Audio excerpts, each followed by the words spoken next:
Well, we're finally getting the main structure of the back wall up. We've polyurethaned this wood here, treated it with a coating so it will be water protected. We are going to paint it eventually, but right now we just want a temporary rain protection until we get to that part. We're cutting in the back section right now. This bottom board, Fancy Pants has just measured it up right now to make sure that it is the right width, and then we're going to cut it to length, and then we will finally have all 4 walls on our tiny home.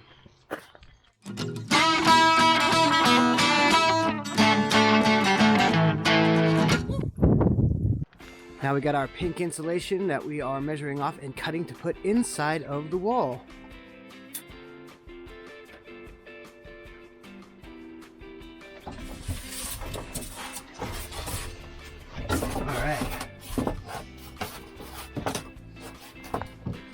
Alright, that fits except for the hole we gotta cut for the shore power entry. So basically we're just gonna unscrew that, take it out, line it up, and then just use the hole saw. So this is the hole for our power port. Now I'm gonna put this piece of insulation in the wall here, and then we're gonna use the hole saw to drill out the same hole through the insulation, and that is going to be our plug for shore power.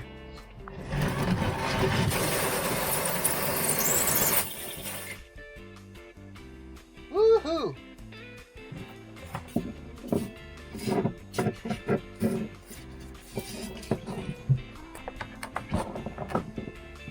So what I'm working on now, guys, is our freshwater container system. So what we have is these military grade 5-gallon capacity jugs that we can just pull out of the Wanderbus here, which is what we're calling this, and go fill it up at a park spigot or at a gas station or any place that we can access fresh water. We find this to be easier than putting in a tank that we have to mount and then pull the truck up to fill it up. This is a more portable, more modular system.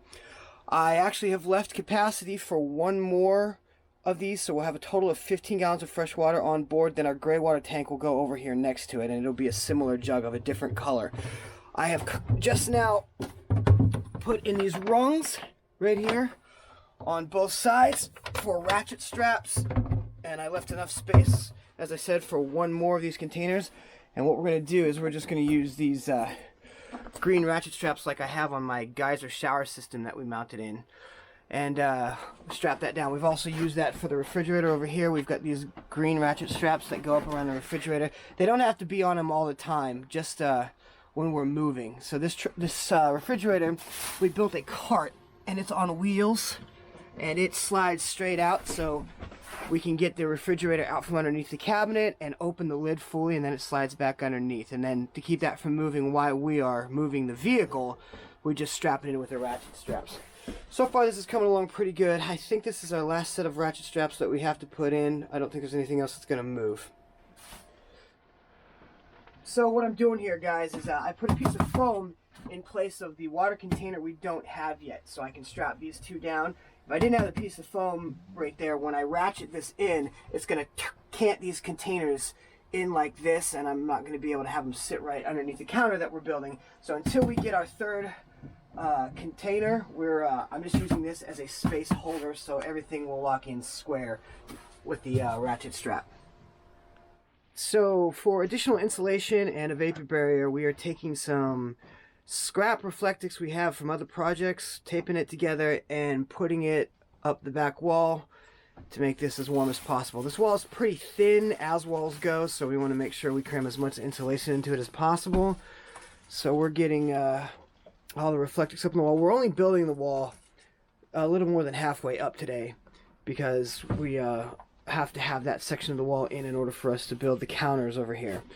So yeah, extra insulation. And now we got our half wall done.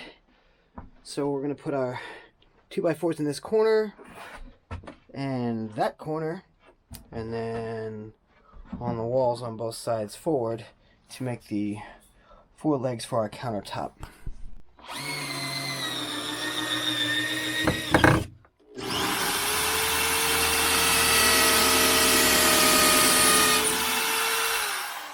Well, we're cutting our countertop pieces out of this wood right here. We actually have one already put up and installed up there. It's covered with plastic right now because we will not be able to protect it with polyurethane until tomorrow, and we're probably going to have to use it tonight. So I don't want it to get stained or damaged before we actually put protectant on it. But yeah, we got our 4 posts up, mounted to the walls, and the countertop looking pretty good. And we got the same thing going on over here on the other side. Got our countertop mounted on to our 4 posts, and our refrigerator is back underneath there on the wheeled cart. We are cutting some rails for it right now so we can slide it in and out evenly. The wheels, incidentally, don't have, they don't rotate. They only move back and forth, so we don't have to worry about the cart going in a strange direction. So we're going to put a couple of 2x4 rails on both sides just to make sure it slides out evenly, and we will be done with the refrigerator section.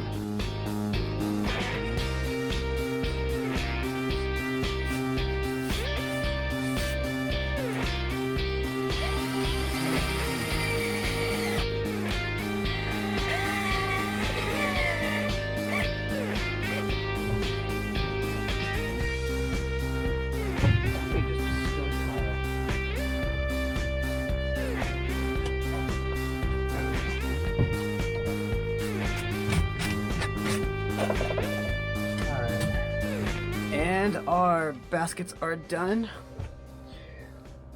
We made these for produce. Right now we temporarily have tea and coffee stuff up here on this one, but we are going to build. I'm going to take this shelf off and we're going to make 2 like this because we like these. And one is going to be for all of the sauces and seasonings that we use, and then we're going to put make another one somewhere for all our coffee and sugar and tea and stuff.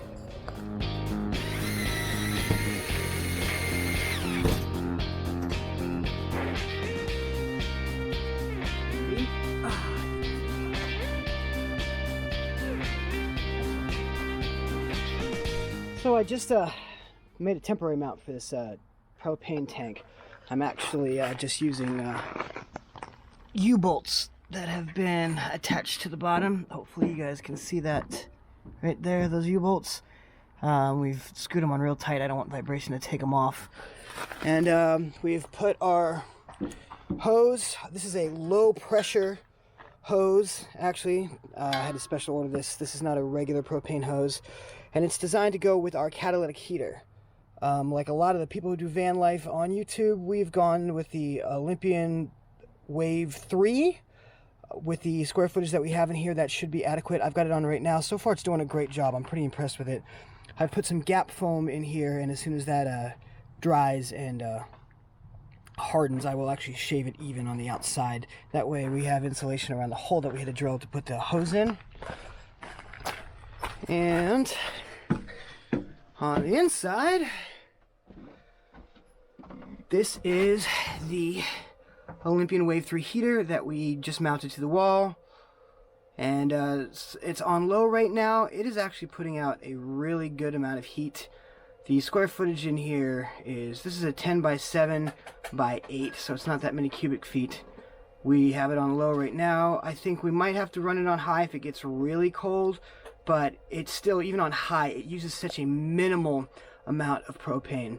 I guess it uses somewhere between 1/4 and 1/8 of a pound of propane per hour, depending on your setting, which on a 20-pound tank, you do the math, that's a lot of hours of propane. And we will have 2 tanks on the back, and they will be pretty much dedicated to just this heater, because all of the other stuff that we put in here is running on our solar and electric system that we're putting in. I wanted to make it so the propane was really just for the heater, so we could run the heater for long periods of time before we actually had to go and fill up our tanks. Also, over here, there's a huge mess in here right now. We had to pull everything down out of the loft, and I just finished doing the gap foam up in the front section of the loft. It was a little bit difficult because obviously gravity makes it want to fall down, but this was the best insulation that we could use for this big metal curvature in the front of the loft. It was collecting a lot of condensation, and we wanted to make sure we get it insulated. Also, our final ceiling piece is going to go right here, but there was not enough of a lip to attach it to. So we had to put on these strips of boards here, so we will have something to screw the end of the last ceiling panel to. And as a result of putting these on, the insulation that we did have cut to fit inside this gap, Fancy Pants is trimming right now, so it will account for these new strips of wood that we had to put in. It needs to be trimmed just a little bit. Yeah. Yeah, 3/4 inch, that'll do it. Okay. Alright. Now that goes in. Make sure it slides all the way down.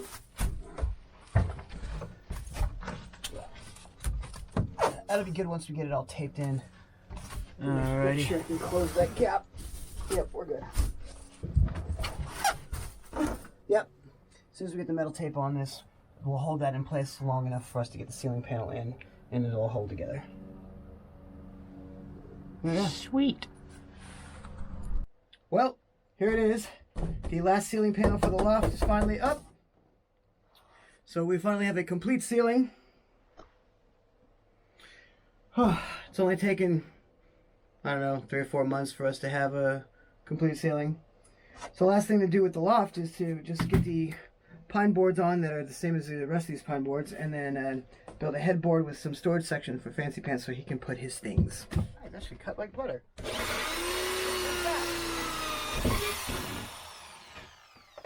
Like that even. Ooh, hey. So we're gonna cut to the 4 corners and do it that way? Yeah. And that'll be the best way to get it out. Okay. So we're just gonna make an X. Roger that. Alright. Alright, so we've cut an X and we've made room for the jigsaw on the corners with the hole saw. Now we're just gonna get the square cut out.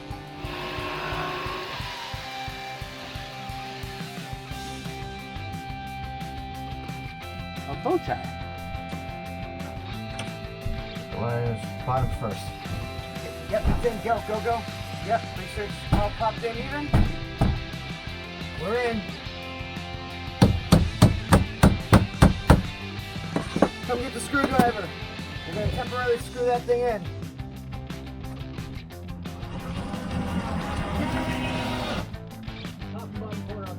That's good enough. Now let's bang this other board in place.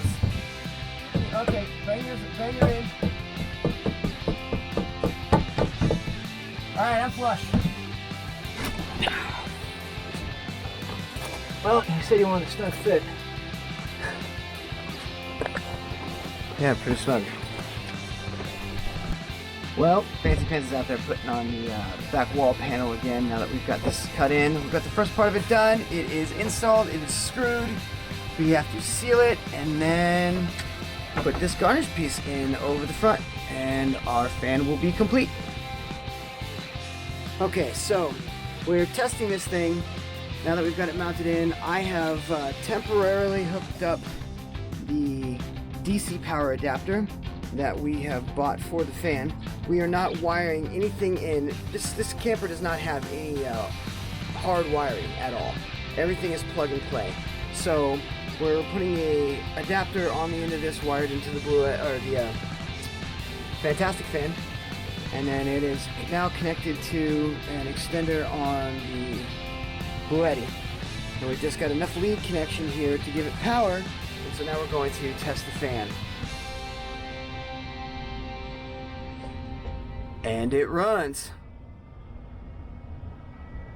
Alright. Let's see here. We are pulling down, I don't know if you can see the screen, but we're pulling down 19 watts of DC power, which is not much.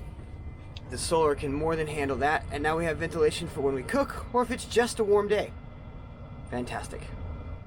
Hey guys, I just wanted to give you kind of a overview of what the place is looking like so far. We've been zooming the camera in on little specific stuff that we've been working on, but haven't really showed you the complete picture thus far. We still have construction to do, but I just want to kind of show you guys around. This is our back wall, and there's the fan that we just showed you guys the install for. And our cabinets, we still don't have the front doors on yet. And there's our bed. At one point during this video I was going to show you guys the build, but unfortunately the circumstances didn't allow us to get any film at that point, so I haven't really showed you guys the bed build. I had really meant to do that. And there's our puppies fast asleep right there. But we just put this security door on, and I got a big padlock. I installed an alarm system, an auto alarm system with glass shattering sensors up front, because RVs get broken into. It is a sad reality, but we've got to protect ourselves because everything we own is in here. But this is kind of where we're at right now. It's coming together. It's looking really nice. It's very livable. More updates to come. So we took down our cabinets today so we could seal the edge with gap foam. We will cut it and trim it nice and neat once it's dry, but that keeps the metal up there from collecting condensation and rotting the end of our ceiling boards, which would be bad. And Fancy Pants is over here working on moving this cabinet over. This is the rail system for the cabinets. They just slide on. We are currently moving the rails 4 inches over in that direction, so we will have more space on this side to build more of the crate style shelves over there for more of our things.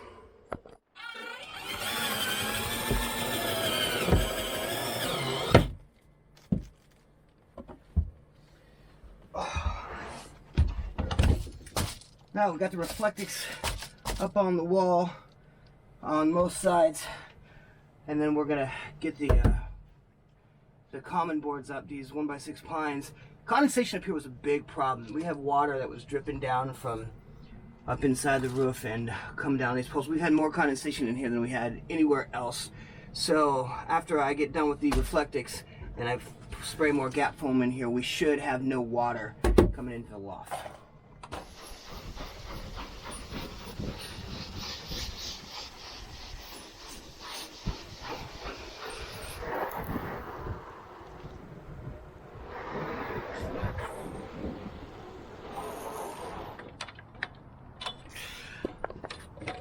Well, today has been a fun day. Got this unistrut that I have mounted to the roof. This is a fiberglass roof, so we can only drill it in places where there was actually metal. I didn't want to drill through this. We got the self-tapper screws with some caulking to seal it, to put this unistrut down. And then we used Z-mounts for our solar panels. And I got some 3/8" hex nuts, 1/2 inch, to screw into some cone nuts that go into the unistrut that slide in. And we've got 2 of the panels mounted so far. As you can see, we're going to do another set of rails up higher down there and put the next 2 in line with these. And that way we have this railing left over here that we can put a cargo carrier for our backpacking and outdoor equipment. And then the panels will run down this side of the top of the truck. And we will have a total of 400 watts of input. These panels are 100 watts each. So looking forward to testing those today. We're gonna plug them in and do a test drive here in a little bit. I got Iron Eagle over here. We're at his house. He's been helping us with the construction on the vehicle. Helped us get the solar panels mounted today, among other things. Yeah.